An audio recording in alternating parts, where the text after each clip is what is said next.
जय हिंद फ्रेंड्स। तो आज हम साइकोलॉजी के कुछ छोटे छोटे से टॉपिक्स पढ़ने वाले हैं। बहुत ज्यादा लंबा सेशन तो नहीं देने वाले, 10 से 15 मिनट का सेशन रहने वाला है। इसमें कुछ छोटे छोटे से टॉपिक क्लियर करेंगे। जनरली एग्जाम में पूछे जाते हैं, है ना। तो बिना देरी के फिर आपसे शुरू करते हैं। तो आज क्या पढ़ने वाले बेसिकली देखो, आज हम कुछ 5 से 7 टॉपिक देखने वाले हैं। जैसे कि अधिगम वक्र किसको कहते हैं, अधिगम वक्र कितने प्रकार के हो सकते हैं, अधिगम की शैलियां कौन सी हो सकती है, और इसके अलावा कुछ कुछ अधिगम के प्रकार कितने हो सकते हैं। अधिगम के प्रकार 2 कैटेगरी में देखेंगे ना, एक तो ज्ञानात्मक, क्रियात्मक, भावनात्मक तो होती है। इसके अलावा और भी कैटेगरी होती है अधिगम के प्रकार की, ये देखने वाले हैं। और इस तरीके से कुछ कुछ 1-2 टॉपिक हैं जो हम क्लियर करेंगे, ठीक है। तो फटाफट से शुरू करते हैं बिना देरी के। देखो फर्स्ट लेवल देखने वाले अधिगम के प्रकार हम शुरू करते हैं। चलो अधिगम के प्रकारों से शुरू कर लेते हैं। अधिगम के प्रकार देखो, अधिगम के प्रकार एक तो अधिगम के प्रकार, ठीक है। तो अधिगम के प्रकार एक तो होते हैं ज्ञानात्मक, क्रियात्मक, भावनात्मक। एक होता है ज्ञानात्मक, एक होता है क्रियात्मक, एक होता है भावात्मक। इसके अलावा अधिगम के और भी प्रकार होते हैं। अधिगम को हम दो पार्ट में बांट सकते हैं। एक तो होता है ज्ञानात्मक, जिसमें हमको कुछ अर्जित करना होता है, ज्ञान अर्जित करना होता है। एक होता है कौशल वाला। तो ज्ञानात्मक में हम जब ज्ञान अर्जित करते हैं तो अधिगम किस किस तरीके से ज्ञान को अर्जित किया जा सकता है। एक तो वाचिक तरीका होता है, एक प्रश्न पूछने के माध्यम से हम ज्ञान अर्जित कर सकते हैं। कॉन्सेप्ट क्लियर हो तो हम ज्ञान अर्जित कर सकते हैं।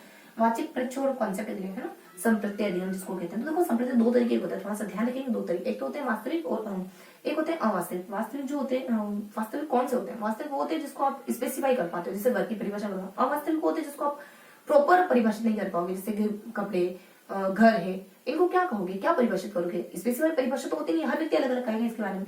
रक्षा उपगम में भी कुछ 5 अधिगम जुड़े हुए हैं जिनको ध्यान रखें। बहुत ज्यादा इंपॉर्टेंट तो नहीं, लेकिन ध्यान रखें।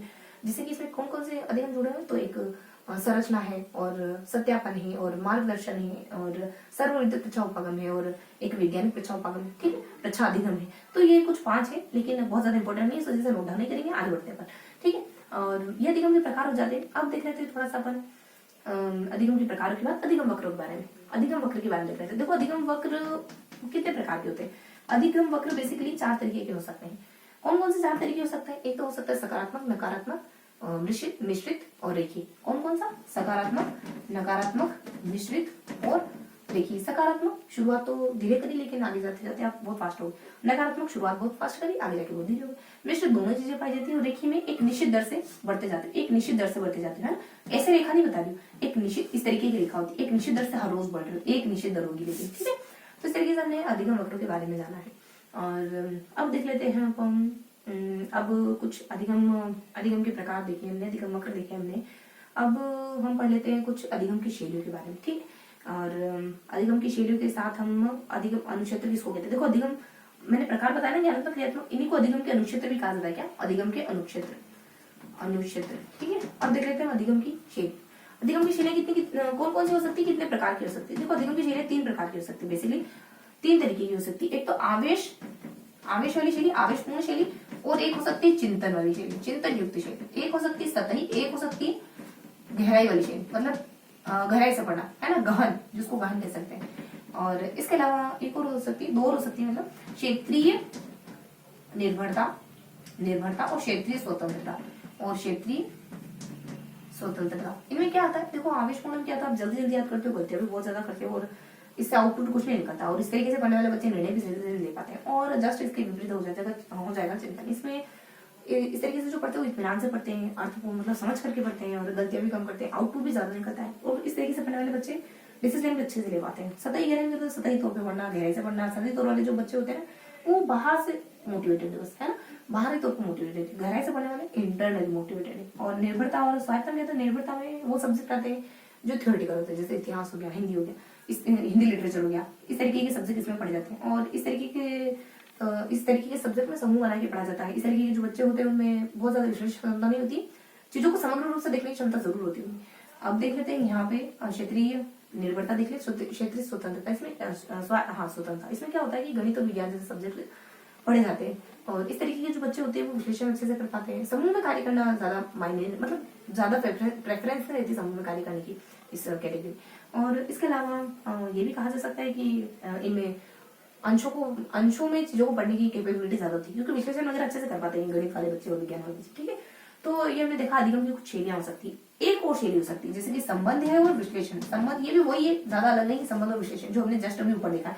संबंध में क्या होता है, ये हमारी हिंदी जैसे सामाजिक विज्ञान जैसे थ्योरी वाले विषय आते हैं, इसमें क्या होता है, आप गैर क्षेत्रीय हो जाते हो और गैर शैक्षणिक हो जाते हो और विद्यालय से कट जाते हो, और इसमें मौखिक स्मृति ज्यादा होती है, मतलब चीजों को आपको सुन करके या फिर पढ़ करके याद रखने की ज्यादा जरूरत होती है। फिर इस तरीके में क्या होता है, आप समाज कल्याण करने लग जाते हो और क्षेत्र से पढ़ाई से कट जाते हो, और क्योंकि ये सिखाता ही क्या है, समाज में जाओ तो आप मतलब बुक से कट जाते हो और ज्ञान सीधा जो ओरिजिनल सोर्स है ना ज्ञान का, बाहरी दुनिया, वहां से कनेक्ट हो जाते हो। विश्लेषण में क्या होता है, इसमें विज्ञान गणित इस तरीके के सब्जेक्ट आते हैं, तो इसमें आपको मतलब हरदम किताबों से जुड़े हुए रहते हो, और मतलब ऐसा बताया गया वैसे तो ये भी बाहरी दुनिया में अवेलेबल है, लेकिन इसमें आप बुक से जुड़े रहते हो, शैक्षणिक क्षेत्र से जुड़े रहते हो, स्कूल से जुड़े हुए रहते हो, इसमें अमूर्त स्मृति ज्यादा होती है। इस तरीके के जो बच्चे होते हैं उनमें अमूर्त स्मृति ज्यादा होती है। तो ये कुछ बेसिक सी बातें हैं अधिगम की शैलियों के बारे में, है ना, बहुत ज्यादा इंपॉर्टेंट तो नहीं, लेकिन हाँ एक निगाह डाल लेते हैं अधिगम की शैलियों पर भी। और इसके अलावा हम कुछ अधिगम की शैलियां हो जाती है, और इसके अलावा अब हम देख लेते हैं थोड़ा सा, हम संकल्पना मानचित्र देख लेते हैं। ठीक है, संकल्पना मानचित्र क्या होता है, कॉन्सेप्ट मैपिंग। संकल्पना मानचित्र जो जोसेफ डी नोवेक इनके द्वारा 1960 में दिया गया था। ठीक है, एक मार्टिन नामक व्यक्ति होते हैं जो कहते हैं कि सबसे ज्यादा रोचक चीजें, दिलचस्प चीजें बच्चों के लिए, और एक आशुबेल नामक व्यक्ति, थोड़ा सा अपन आशुबेल के बारे में देखे ना, अर्थपूर्ण अधिगम के बारे में देख लेते हैं। चलो अर्थपूर्ण अधिगम के बारे में क्या बताया गया है, ये आशुबेल का कॉन्सेप्ट है जो 2000 में दिया गया, हाल फिलहाल का कॉन्सेप्ट है, 2000 में दिया गया है। इन्होंने सीखने के बेसिकली 4 तरीके बताए, उन 4 तरीकों को दो कैटेगरी में देख सकते हैं अपन, है ना। 4 तरीके कौन से, एक तो रटना और एक समझना, एक रटना और समझना। रटने को थोड़ी सी अच्छी भाषा में को तो अधिग्रहण करना, समझने को और बढ़िया भाषा में को तो अन्वेषण करना। ठीक है, तो 4 तरीके आशुबेल के द्वारा बताए गए। तो ये हमने कुछ बेसिक बातें पढ़ी, और कुछ देखे क्या, अधिगम के प्रकार देखे, हमने अधिगम वक्र देख लिए, अधिगम की शैलियां कौन सी होती है, ये है अधिगम की शैलियां, है ना। अधिगम की शैलियां कौन सी होती है, बहुत छोटे छोटे कॉन्सेप्ट है, लेकिन पूछे जा सकते हैं साइकोलॉजी में। और संकल्पना मानचित्र जिसको कहते हैं, अर्थपूर्ण अधिगम क्या होता है ना, अधिगम की शैलियां हमने देख ली। तो इस तरीके से हमने अधिगम की शैलियां वगैरह कुछ और अगर मुझे ध्यान आता है तो देखते हैं, वरना फिर अपन सेशन यही फिनिश करते हैं। ओके, तो हमने देखा शैलियां हमने देख ली, और ये हमने देख लिया, और हमने ठीक है, तो यहीं तक रखते हैं हम आज का सेशन। और ये तो जानते हैं ना अधिगम की अक्षमता में कौन कौन सी चीजें शामिल होती हैं, अधिगम के प्रकार देख लिए। अधिगम अक्षमता जानते हैं, अधिगम अक्षमता क्या होती है, अधिगम अक्षमता फिर कभी डिस्कस करें, डिटेल से थोड़ा सा बता देते हैं। अधिगम अक्षमता में बहुत सारी चीजें शामिल होती है, जैसे कि अधिगम अक्षमता जैसे कि घंटियों में अंतर नहीं कर पाना, जैसे पढ़ना लिखना गणित करना, इन सब में दिक्कत होती है। मतलब दो प्रकार की घंटी बज रही है, डोरबेल बज रही है तो मोबाइल उठाएंगे, मोबाइल की घंटी बज रही है तो दरवाजा खोल देंगे, इस तरीके की लोग नहीं है ना। ठीक है, और इस तरीके की इनमें दिक्कतें होती है। और प को फ पढ़ते हैं, फ को प पढ़ते हैं, ब को व पढ़ते हैं, लिखते भी ब को व हैं और व को व पढ़ते हैं, इस तरीके से मिस्टेक करते रहते हैं।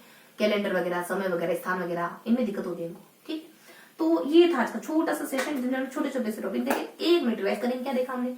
तो अधिगम थोड़ा सा हमने देखा, अधिगम के प्रकार कौन कौन से हो सकते हैं, वो एक ज्ञानात्मक, क्रियात्मक, बोधात्मक, है ना, भावनात्मक, और भी प्रकार होते हैं जिसको अपन ज्ञान और कौशल बांट सकते हैं। ज्ञान को थोड़ा सा आगे करेंगे, वाचिक से, प्रश्न पूछने से, संप्रत्यय से, ये हमने देखा, है ना। अधिगम के प्रकार होते हैं, अधिगम की शैलियां भी होती है, सतह से पढ़ो, गहराई से पढ़ो, और एक आवेशपूर्ण तरीके से पढ़ो, चिंतन तरीके से पढ़ो, एक निर्भरता, एक स्वतंत्र तरीके से, संबंध तरीके से पढ़ो, विश्लेषण तरीके से पढ़ो। ठीक है, अधिगम वक्र होता है, सकारात्मक, नकारात्मक, और कुछ मिश्रित वगैरह देखिए वगैरह। और इसके अलावा हमने और क्या देखा है, इसके अलावा हमने अर्थपूर्ण अधिगम, संकल्पना मानचित्र मतलब कॉन्सेप्ट बना के पढ़ना, जो हम कहते हैं ना कि संसद है, संस्कृति, फिर उसके पार्ट हो गए, फिर सरकार के पार्ट हो गए, मतलब इसको इंटरनली रूप से डिवाइड करते जाना। ठीक है, सरकार के 3 पार्ट होते हैं, संसद है और विधायिका है, कार्यपालिका है, फिर उसको इंटरनल डिवाइड करते जाना, फिर और इंटरनल डिवाइड करते जाना, इस तरीके से पढ़ते हैं इसमें। ठीक, और ये संकल्पना मानचित्र है। और अर्थपूर्ण अधिगम, इसमें आशुबेल के द्वारा 4 तरीके बताएंगे। तो ये था हमारा आज का पूरा सेशन, जिसमें हमने मुश्किल से 3 और 2 5 छोटे छोटे कॉन्सेप्ट पढ़े हैं। तो आई होप आज का सेशन आपको पसंद आया होगा।